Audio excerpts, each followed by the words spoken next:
Welcome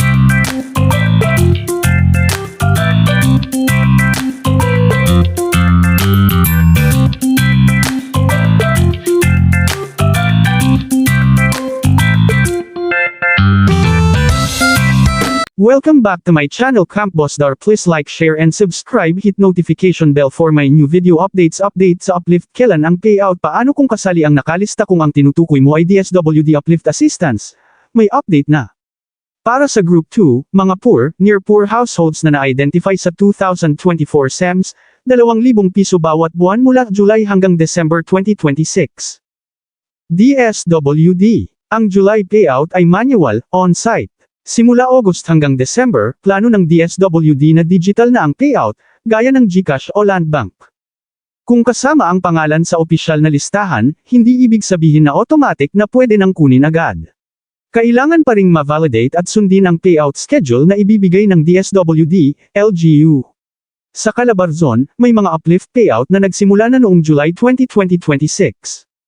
Kung ang ibig mong sabihin sa kasali ang nakalista, ay nakita mo na ang pangalan mo sa Uplift Master List, sabihin mo sa akin anong bayan, city sa Cavite at kung Group 1, 4 petaseconds, walang gutom, o Group 2, CBMS list. Hahanapan ko ng pinakabagong payout schedule at kung saan kukunin ang 2,000 piso. Ito ba ay sa buong bansa ang payout simula July hanggang December 2026? Kailan ang pinaka-latest na schedule ng Uplift Assistance sa Cavite? Sa latest na nakita ko hanggang ika-16 ng Agosto taong 2026, wala pa akong makita na opisyal na specific date para sa susunod na uplift payout sa buong Cavite. Ang confirmed ng DSWD Field Office IVA. Noong July 2026, nagsimula ang pilot payout ng Group 2 sa Calabarzon, pero ang mga lugar na kasama sa pilot ay Laguna, Batangas, Rizal at Quezon, hindi Cavite. Para naman sa 4 petaseconds beneficiaries, nakatanggap na ang Calabarzon ng 2,000 piso noong July 20 bilang one-time uplift assistance. May SWAD Cavite ang DSWD at maaari silang magbigay ng impormasyon tungkol sa lokal na payout schedule. Kung ang tinutukoy mo ay Group 2 at nakita mong kasama ang pangalan mo sa listahan, hindi ko pa makumpirma na may August payout date na para sa Cavite.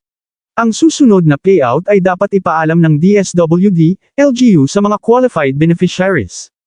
Kung gusto mo, pwede kong hanapan mismo ng update para sa bayan mo sa Cavite, halimbawa Imus, Dasmariñas, Bacoor, General Trias, Kawit, at iba pa, para malaman kung may schedule na at sanay na ibigan nyo ang aking video. Please like, share and subscribe. Hit notification bell for my new update. Thank you.